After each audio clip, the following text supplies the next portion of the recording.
एक बादशाह था, बादशाह के दरबार में वकील भी थे, हकीम भी थे, आलिम भी थे, जाहिल भी थे, मर्द भी रहते थे, औरतें भी रहती थी, हिजड़े भी रहते थे, और मौलाना साहब भी थे। तो बैठे रहते थे, जब कोई दीन का मसला होता था मौलाना साहब बता देते थे, और शाम को जाने लगते थे तो बादशाह मुसाफा मिला था, उसी में 11 कैश दे देता था। मौलाना की जिंदगी गुजर रही थी। तो बादशाह के दरबार में एक हिजड़ा काम करता था, 2 रुपया रोज पावत रहे। वो सोचिस की यार उसने सोचा कि हम लोग दिन भर मेहनत करते हैं तब 2 रुपया, मौलाना बैठे बैठे 11 कैश लेके जाते हैं। अल्लाह अल्लाह। तो हिजड़ा आवा बादशाह से कहने लगा, इका काहे बैठा के पैसा दे तो? इन्हीं मौलाना है, इन्हीं मौलाना कुछ नहीं है, सिर्फ दाढ़ी रखा ली, कुर्ता पैजामा पहन ली, से मौलवी मौलाना नहीं है। बादशाह कहे तुमका कैसे मालूम? तो हिजड़ा कहे हमका इजाजत दो, हम सवाल करे थे, कोई सवाल के जवाब ही न दे पाए, मौलाना है ये नहीं है।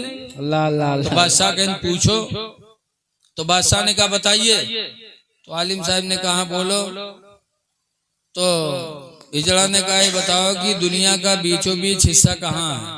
अल्लाह अल्लाह। अब बताओ कौन कानून शरीयत बाहर शरीयत में लिखा है?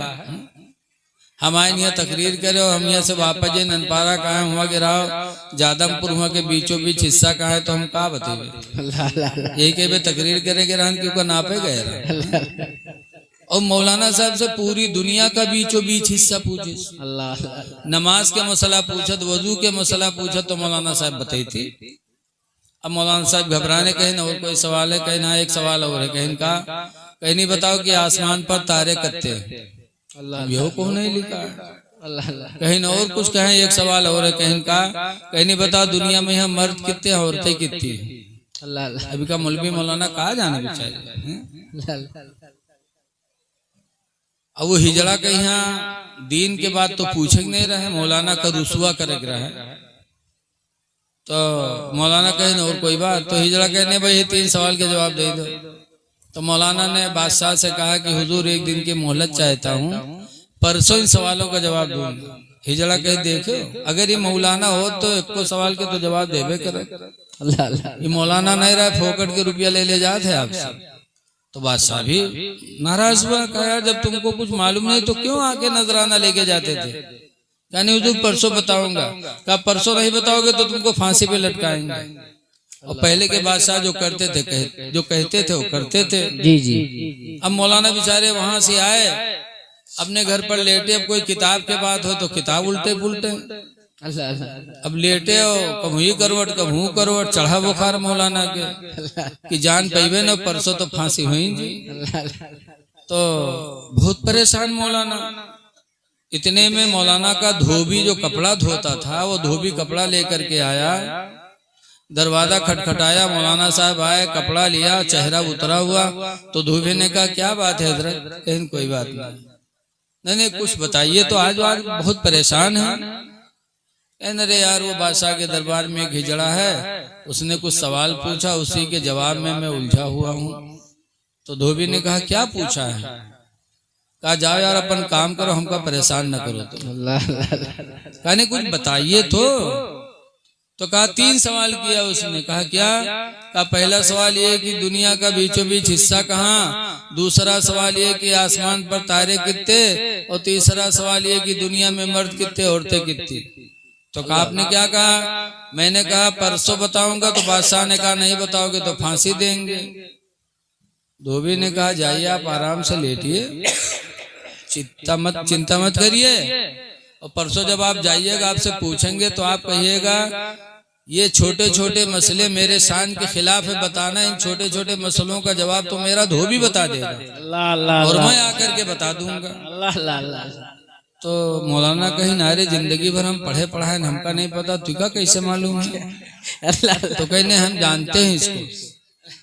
तो मौलाना कहीं सही बताओ, ऐसे है तो हम परसों तक सोचबे, जान पेबे तो हुआ जेबे नहीं, भाग के कहूँ अपन जान बचेबे, और तोरे कहे पर हुआ चले जाइयो, तू ना हो तो काम फोकट में हमारा तमाम हो जाए। कहा नहीं आप घबराइए नहीं, मैं बेवफा नहीं, मैं बावफा हूँ। क्या बात है, क्या बात। खैर तीसरा दिन आया, मौलाना साहब वहां गए, हिजड़ा ताक में खड़ा था। जैसे पहुंचे बादशाह के दरबार में, हिजड़ा आ गया, कहा मौलाना बोलो। तो मौलाना ने डांटा ही जरा कर, बैठ, ये छोटे छोटे सवाल मेरे शान के खिलाफ है, ऐसे सवालों का जवाब तो मेरा धोबी बताएगा। क्या बात है। तो कहा धोबी कहाँ आ रहा है। अब धोबी का इंतजार होने लगा, इतने में धोबी सोटा लिए गधा पर बैठा पहुंचा। अब गेट पर खड़ा था, अंदर आने की इजाजत मिली तो गधा से उतरा नहीं, गधा समेत घुसे लगा अंदर। तो लोगों ने डांटा, कहा बादशाह का दरबार है, यहाँ अच्छे अच्छे लोग आ नहीं पाते, तुम गधा ला रहे हैं, गधा नहीं ला सकते। तो धोबी ने कहा नहीं मैं गधा लेके आऊंगा, गधे के सवाल का जवाब गधा ही बताएगा, कोई दूसरा नहीं बता सकता। क्या बात है, क्या बात है। शर्त लगा दिया। तो इजाजत मिली, गधा लेकर बादशाह के शाही महल में धोबी पहुंचा। गधा से उतरा, हाथ में सोटा था। कहा कहाँ है हिजड़ा। आया हिजड़ा। कहा क्या है तेरा सवाल। कहा पहला सवाल यह कि दुनिया का बीचों बीच हिस्सा कहाँ है। तो जो ने महल में कुर्सी पड़ी रहे वही कहीं है, यहर वहर से वही सोटवा से नापिस धोबी होगा, यहाँ नापिस वाहन नापिस तो कहला के कुर्सी थी ठड़िया दी डंडा। कही सुन, दुनिया का बीचों बीच हिस्सा यही हो जहाँ बादशाह बैठे हैं, और न मान तो नाप के देख ले, इधर की दुनिया नाप ले, इधर के नाप ले, इधर के नाप ले, पता चल जाए। क्या बात है। तो हिजड़वा कहने ने सही कहा था, कहने न मानो तो नाप के देख लो। अब जनतो नहीं रहा हिजड़वा, कहते हाँ सही कहा था। तो दिव्य कहने अगर शक शुभा हो तो नाप के देख लो। तो बताओ, हिंदुस्तान का नाप पे कह दो तो नानी मर्जी है, और पूरे दुनिया को नाप पे। तो हिजड़वा कहते नहीं बहुत सही कहे, ठीक है। तो धोबी का दूसरा सवाल क्या है। तो कहीं दूसरा सवाल ये कि आसमान पर तारे कितने हैं। तो गधा के पूंछ का पकड़िस।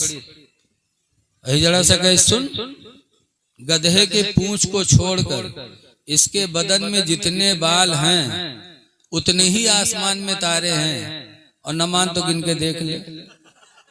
तो कहते नहीं ठीक है, ठीक। कहीं नहीं, अगर शक सुबह है तो गिन के देख ले।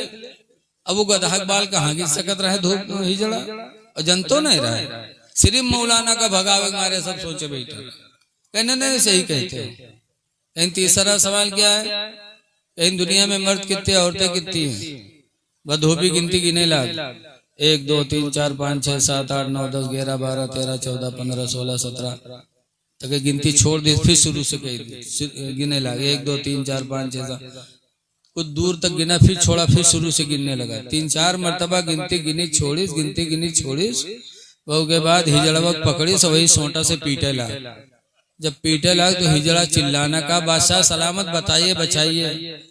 बादशाह ने कहा रे भाई हिजड़े को क्यों मार रहे हो।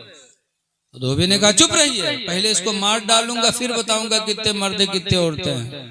कहा नहीं क्यों मारे। नहीं पहले इसको हम खत्म कर लें फिर बताएंगे। मैं मर्दों की लाइन लगा करके मर्दों को गिनता हूँ तो उसमें घुस जाता है, औरतों की लाइन लगा के गिनता हूँ तो उसमें घुस जाता है। तो पहले इसको खत्म करूंगा फिर बताऊंगा कितने मर्द हैं कितने औरतें। तो हिजड़ा ने कहा हुजूर माफ करिए, छोड़ दीजिए, मैंने मौलाना को भगाने के लिए सब कुछ सोचा था।